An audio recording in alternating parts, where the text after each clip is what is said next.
Today we will discuss about the functional road hierarchy. We know roads are the best infrastructure which has three basic functions which are movement, access, and amenity function. These functions are often in conflict. To help identify and manage these conflicts, functional road classification, which designates the importance of road traffic carrying function from the highest strategic importance to the lowest importance, is needed. The lecture outlines the reason for classifying roads and introduced a traditional approach to define a road hierarchy, which then followed by the introduction of the link and place framework and the relationship between design characteristic and road hierarchy. After completing the lecture, students should be able to recognize the major function of roads, understand the traditional ways roads are classified, and the limitation of this method. Understand the relationship between road function and road design. Roads do not just include the space between the curbs, but also the surrounding sidewalk networks, and they influence the adjoining land use through which they pass.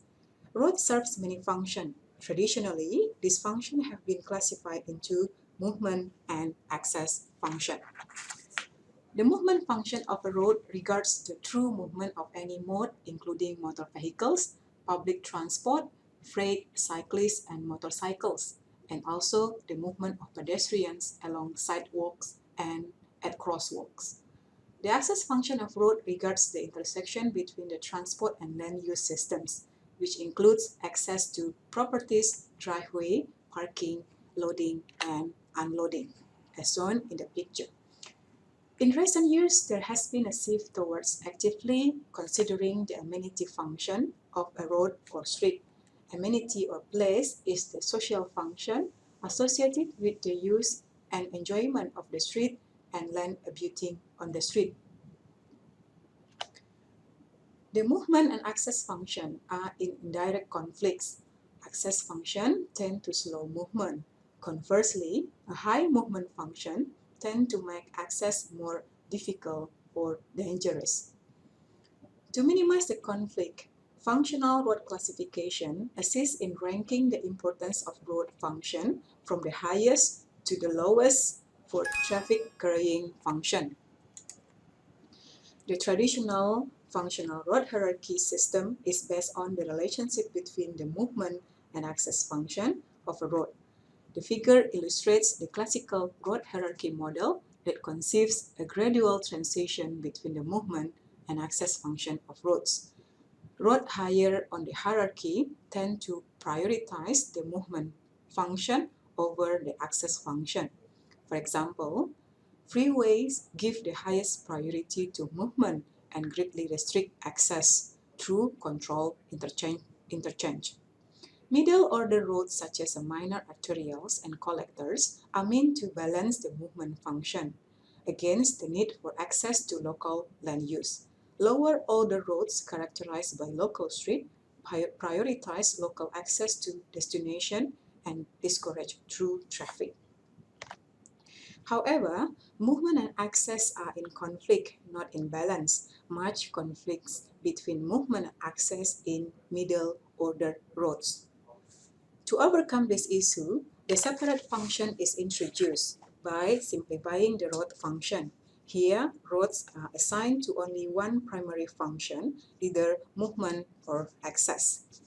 The conventional road hierarchy do not consider the complexity of road function in shaping amenity and multiple transport modes because it was designed with a very car-eccentric perspective to accommodate simple home-work travel with less attention on amenity function, which have some downsides.